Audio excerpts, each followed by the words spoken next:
वालेकुम। मेरी गल सुन के ते वीडियो देख के ते इस दे उपर गौर भी करियो जे तुहाडे घरां दे विच भी इहो ਜਿਹੇ मामलात हैगे आ जिहो ਜਿਹੇ मैं अपने तुहानूं दस्सण लगी हाँ ते मैनूं जरूर दस्सिओ, क्योंकि कल दा तां मैनूं इन्ना ज़्यादा दुख होया वा ना ते पूरा दिल दा सकून नहीं आंदा पिया हैगा, ना रोटी खाण नूं जी करदा ना कुछ। ते माँ बाप की जदों भी परेशानी टेंशन देख के बंदे नूं हो ही जांदा वा है। ते पता ओह की ईद एक ऐसा वक्त आ जिथे अपने प्यारे बहुत ही याद आते हैं, बहुत ज़्यादा। ਜਿਹੜੇ दूर होंगे वो तो खास गार ही ਜਿਹੜੇ प्रदेशों होंगे ना वो तो खास गार ही बहुत ज़्यादा याद आते हैं। तो ਜਿਹੜੇ कोल आ तो चल मिल बुला लेंगे, पर ਜਿਹੜੇ दूर वाले होंगे ना वो बहुत ज़्यादा यानी कि याद आते हैं। तो रुक के तसल्ली ना मेरी वीडियो सुनियो, ये अज मेरी कोई जगह नहीं मैं मारिया है, कोई कुछ नहीं, एक हकीकत तो सच्ची गल तुहाडे कोल पुछनी आ भी ये इदां ही घरां विच हुंदा हर दे भी है। तो कल मैं गई ईद मिलन है, तो जब मिलन गई ना तो मैनूं पता लग्या भी अम्मी कहंदी इदां ही गल्लां होण लग पईआं घर दियां भैण भाईआं दियां सब दियां। तो मैं क्या शुकर आ अल्लाह दा, साडे भाई ने भी ईद वाले दिन भी साडी तां जिंदगी च पहली ईद हैगी आ, साडे भाई ने ईद वाले दिन फोन करके ते हाल चाल पुछिया वा।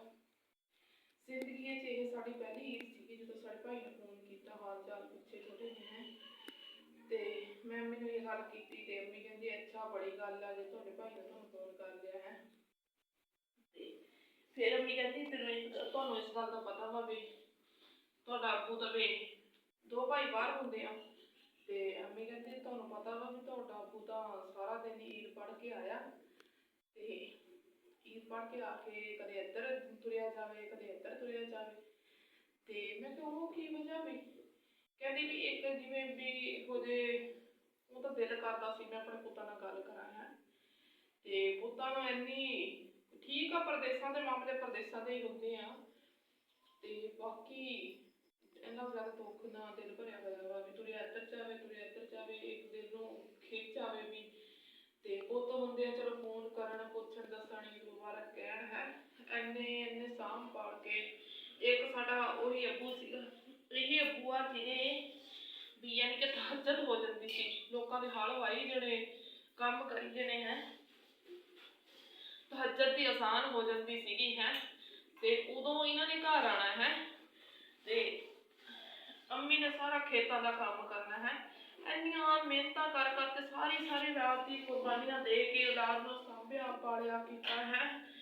उही औलाद फिर देख ला हुण है ईद वाले दिन भी तरस के भी पुत गल कर लैण मेरे नाल पुत गल कर लैण है। तो पुत्तां नूं इन्नी भी कोई नहीं हैगी, अल्लाह उन्हां दी लंबी जिंदगी करे, अल्लाह भी उन्हां दे कारोबार दिन दुगनी रात चुगनी तरक्की देवे सोलह परदेसियां दे। तो बाकी कल का इन्ना ज़्यादा मैनूं उदों दी भी उही गल सुन के मैनूं इन्ना ज़्यादा दिल च आई जांदा मैं कहा लै ते भी देख लै तरस के भी चल गल कर लैण है। उन्होंने इन्नी कोई नहीं उदा फोन के पैकेज होंगे आ जिन्ना चाहे फोन करी जाते हैं, इधर कर ला बेली नूं इधर कर ला दोस्त नूं इधर कर ला फलाने नूं है ना। फोना दे विच इन्ना भी कोई नहीं होंगे मिनट ये नहीं होंगे पैकेज, ये साडे भैन भाइयों का पैकेज कोई नहीं होंदा, ना माँ बाप का पैकेज होंदा वा, सिर्फ लोगों का पैकेज होंदा वा, लोगों का पैकेज होंदा। ठीक है मेरे फोन में मिनट होंगे पैकेज होंदा ना, तुसीं हुण भैन भाई नूं देखदे पे ना अपने लिए गल करनी है भी अपने लिए आ सब कुछ है। तो अब्बू साडा तरस के पुत मैनूं फोन कर लैण मैं गल कर लवां ईद वाले दिन। एक ईद पढ़ के आया तो दिल की ख्वाहिश थी पूरी हुई ही नहीं है।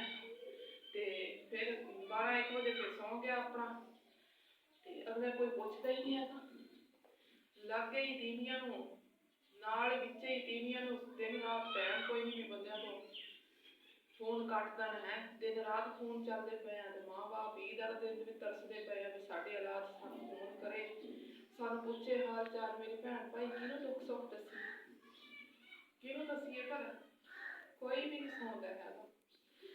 तो उन्हां धीआं नूं भी नौहां नूं भी चाहिदा भी क्या कर भी तूं अपने माँ बाप नूं कर फोन या जा मिलना भई अगले दी मर्जी। अगले तीवियां ते की दोष देना कहंदे नहीं तीवियां भी अपने ही ਵੀ ਜਦੋਂ ਫੋਨ ਖਰਾਬ ਹੈਗਾ ਤੀਵੀਆਂ ਵਿਚਾਰੀਆਂ ਨੂੰ ਕੀ ਕਹਿਣਾ, ਉਹ ਤਾਂ ਬਾਹਰ ਦੀਆਂ ਹੁੰਦੀਆਂ ਵਾ ਹੈ, ਉਹਨਾਂ ਦੇ ਕਹੇ ਤਾਂ ਕੋਈ ਨਹੀਂ ਲੱਗਦੇ, ਐਡੇ ਐਡੇ ਦਿਮਾਗ ਆਪਣੇ ਬੰਦਿਆਂ ਦੇ ਕੋਈ ਨਹੀਂ ਹੁੰਦੇ ਹੈਗੇ। ਪਰਦੇਸਾਂ 'ਚ ਇੰਨੇ ਧੱਕੇ ਖਾਂਦੇ ਆ, ਇੰਨੀ ਜਗ੍ਹਾ ਫਿਰਦੇ ਤੁਰਦੇ ਆ, ਸਾਰਾ ਕੁਛ ਹੈ। ਉਹਨਾਂ ਨੂੰ ਇਹ ਨਹੀਂ ਪਤਾ ਹੁੰਦਾ ਵੀ ਆਪਣੇ ਤੇ ਪਰਾਏ ਵਿੱਚ ਕੀ ਫਰਕ ਹੁੰਦਾ ਵਾ ਹੈ। ਕਈ ਲੋਕਾਂ ਦੇ ਪ੍ਰਦੇਸਾਂ ਵਿੱਚ ਵੀ ਹੈਗੇ ਆ, ਬਥੇਰਾ ਅਗਲੇ ਕਰਦੇ ਆ, ਬਥੇਰਾ ਕਰਦੇ ਆ। ਹਾਂ, ਹਰ ਸਾਈਡ ਹੀ ਰੱਖੀ ਦੀ ਆ, ਇੱਕ ਸਾਈਡ ਦੀ ਉਹੀ ਮਾਂ ਬਾਪ ਇੰਨੀਆਂ ਮਿਹਨਤਾਂ ਨਾਲ ਬਣਾ ਕੇ ਸਾਰਾ ਕੁਛ, ਤੇ ਹੁਣ ਉਹੀ ਤਰਸਦਾ ਪਿਆ, ਜੁੱਤੀਆਂ ਖਾਂਦਾ ਪਿਆ। ਕਮਾਈ ਤਾਂ ਤੁਸੀਂ ਕੀ ਦੇਣੀ ਆ, ਕਮਾਈ ਤੁਸੀਂ ਆਪਣੇ ਕੋਲ ਹੀ ਰੱਖੋ। ਤੁਹਾਡੀ ਕਮਾਈ ਨੂੰ ਚਲੋ ਹਲੇ ਤੁਰਦੇ ਫਿਰਦੇ ਚਲੋ ਕਮਾਈ ਦਿੰਦੇ ਆ, ਖਾਈ ਜਾਂਦੇ ਆ, ਪਰ ਚਲੋ ਕੀ ਦਰਦ, ਫੋਨ ਤਾਂ ਕਰ ਲਓ ਤੁਸੀਂ ਹੈ, ਫੋਨ ਵੀ ਨਹੀਂ ਕਰਨਾ। ਅਸੀਂ ਤਾਂ ਭੈਣਾਂ ਤੋਂ ਚੱਲ ਮਾਰੀ ਗਈਆਂ, ਸਾਨੂੰ ਤਾਂ ਨਹੀਂ ਫੋਨ ਕਰਨਾ ਹੈਗਾ। ਮਾਂ ਬਾਪ ਨੂੰ ਤਾਂ ਤੁਸੀਂ ਕਰ ਲਓ ਹੈ, ਮਾਂ ਬਾਪ ਨੂੰ ਵੀ ਨਹੀਂ ਕਰਨਾ ਹੈਗਾ। ਕਰੋ ਬਈ ਜਨਾਨੀਆਂ ਨਾਲ, ਰੱਜ ਰੱਜ ਕੇ ਤੀਵੀਆਂ ਨਾਲ ਗੱਲਾਂ ਕਰੋ ਤੁਸੀਂ, ਰੱਜ ਰੱਜ ਕੇ ਕਰੋ ਤੁਸੀਂ, ਤੁਹਾਡੇ ਢਿੱਡ ਰੱਜ ਜਾਣ। ਤੁਹਾਡੀ ਉੱਧਰ ਦਿਖ ਜਾਵੇ ਮਾਂ ਬਾਪ ਦੀ ਖੈਰ, ਮਾਂ ਬਾਪ ਦਾ ਹੁਣ ਪਤਾ ਨਹੀਂ ਕਿੰਨੀ ਦੇਰ ਜ਼ਿੰਦਗੀ ਹੈਗੀ ਆ। ਇਹ ਈਦ ਦਾ ਚਾਹ ਸੀਗਾ, ਤੇ ਸਾਨੂੰ ਤਾਂ ਭਾਈ ਸਾਡੇ ਤੇ ਦਿਲ ਦੀਆਂ ਆਸਾਂ ਉਤਰੀਆਂ ਹੋਈਆਂ। ਸਾਨੂੰ ਤਾਂ ਜਿੰਨਾ ਕੁ ਜਾਣਦੇ ਆ ਬੋਲਦੇ ਆ, ਸਾਡੇ ਤੇ ਦਿਲ ਦੀਆਂ ਆਸਾਂ ਹੀ ਉਤਰੀਆਂ ਹੋਈਆਂ। ਤੇ ਬਾਕੀ ਆਪਣਾ ਮਰਜ਼ੀ ਕਰਨ, ਦੁਆ ਤਾਂ ਦਿਨ ਰਾਤ ਕਰੀ ਜਾਂਦੇ ਆ ਮੇਰੇ ਭੈਣ ਭਾਈ ਉਹਨਾਂ ਲਈ। ਫਿਰ ਜਿਵੇਂ ਕਹਿੰਦੇ ਨੀ ਮਾਸ ਨਾਲ ਨਹੁੰ ਨਹੀਂ ਜੁਦਾ ਹੋ ਸਕਦੇ, ਇਵੇਂ ਭੈਣ ਭਾਈ ਵੀ ਨਹੀਂ ਹੋ ਸਕਦੇ ਹੈਗੇ। ਤੇ ਬਾਕੀ ਗੁੱਸੇ ਵਿੱਚ ਜੋ ਕੁਛ ਵੀ ਬੋਲੀ ਚਾਹੀਦੀ, ਗੱਲ ਤਾਂ ਮੈਨੂੰ ਗੁੱਸਾ ਚੜਿਆ ਹੋਇਆ ਵਾ ਇਸੀ ਅੱਗੋਂ ਵਾਲੀ ਗੱਲ ਤੋਂ। ਤੇ ਬਾਕੀ ਦੁਆ ਤਾਂ ਸਾਡੀ ਹੈਗੀ ਆ ਭਾਈ, ਜਿੱਥੇ ਰਹਿਣ ਖੁਸ਼ ਆਬਾਦ ਰਹਿਣ। ਬਾਕੀ ਠੀਕ ਆ, ਮੈਨੂੰ ਦੱਸਿਆ ਵੀ ਮੈਂ ਗਲਤ ਗੱਲ ਕੀਤੀ ਆ ਕਿ ਸਹੀ ਕੀਤੀ ਆ, ਮੈਨੂੰ ਨਹੀਂ ਸਮਝ ਲੱਗਦੀ ਹੈਗੀ ਇਹਨਾਂ ਗੱਲਾਂ ਦੀ। ਜਿਹੜੀ ਸੱਚੀ ਹਕੀਕਤ ਗੱਲ ਹੁੰਦੀ ਹੈ ਮੈਂ ਤੁਹਾਡੇ ਨਾਲ ਸ਼ੇਅਰ ਕਰ ਦਿੰਦੀ ਹਾਂ, ਕੋਈ ਝੂਠ ਫਰੇਬ ਨਹੀਂ। ਕਿਉਂਕਿ ਅੱਗੇ ਰਿਜ਼ਕ ਰੱਖ ਕੇ ਮੈਂ ਤੁਹਾਡੇ ਨਾਲ ਝੂਠ ਬੋਲਾਂ, ਮੈਂ ਨਹੀਂ ਬੋਲ ਸਕਦੀ ਹੈਗੀ, ਮੈਂ ਨਹੀਂ ਝੂਠ ਬੋਲਣਾ ਹੈਗਾ ਭਾਈ। ਜਿਹੜੀ ਹਕੀਕਤ ਗੱਲ ਆ, ਘਰ ਦੀ ਸਟੋਰੀ ਸੀਗੀ, ਮੈਂ ਤੁਹਾਨੂੰ ਸੁਣਾ ਦਿੱਤੀ। ਤੇ ਬਾਕੀ ਅੱਲਾ ਬਿਹਤਰ ਕਰੂਗਾ, ਅੱਲਾ ਮੀਆਂ ਹੱਥ ਤੇ ਜੰਮਿਆ ਨੇਕ ਖੈਰ ਦੇਵੇ। ਹਾਂ, ਕਹਿੰਦੇ ਉਹ ਸੱਚੀ ਹੋਈ ਸਿਆਣੇ ਕਹਿੰਦੇ ਆ, ਨੇਕ ਹੋਵੇ ਤੇ ਇੱਕ ਵੀ ਬਥੇਰਾ ਵਾ, ਤੇ ਨਾ ਨੇਕ ਹੋਣ ਤੇ ਬੇਸ਼ੱਕ 100 ਹੋਣ। ਹਾਂ, ਤੇ ਨੇਕ ਹੋਣ ਤੇ ਇੱਕ ਵੀ ਬਥੇਰਾ ਵਾ, ਜ਼ਿਆਦਿਆਂ ਦੀ ਤਲਬ ਕਰਦਿਆਂ ਕਰਦਿਆਂ ਇੱਕ ਵੀ ਕੋਈ ਨਹੀਂ। ਚੰਗੀ ਪਰਵਰਿਸ਼ ਕਰੋ ਬੱਚਿਆਂ ਦੀ, ਭਾਈ ਥੋੜੇ ਜੰਮ ਲਓ, ਥੋੜੇ ਪਾ ਲਓ, ਉਹਨਾਂ 'ਚ ਹੀ ਪਾਣੀ ਪੈ ਕੇ ਕਸਮ ਅੱਲਾ ਦੀ, ਮੈਂ ਤਾਂ ਹੈਰਾਨ ਹਾਂ ਇਸ ਗੱਲ ਤੋਂ। ਚਲੋ ਠੀਕ ਆ, ਹੁਣ ਮੈਂ ਆਟਾ ਗੁੰਨ ਲਿਆ, ਹੁਣ ਮੈਂ ਸਾਲਣ ਬਣਾ ਲਵਾਂ ਰੋਟੀ ਬਣਾ ਕੇ, ਫਿਰ ਦੁਪਹਿਰ ਨੂੰ ਵੀਡੀਓ 'ਚ ਤੁਹਾਨੂੰ ਹੋਰ ਕੋਈ ਨਵੀਂ ਗੱਲ ਦੱਸੂ।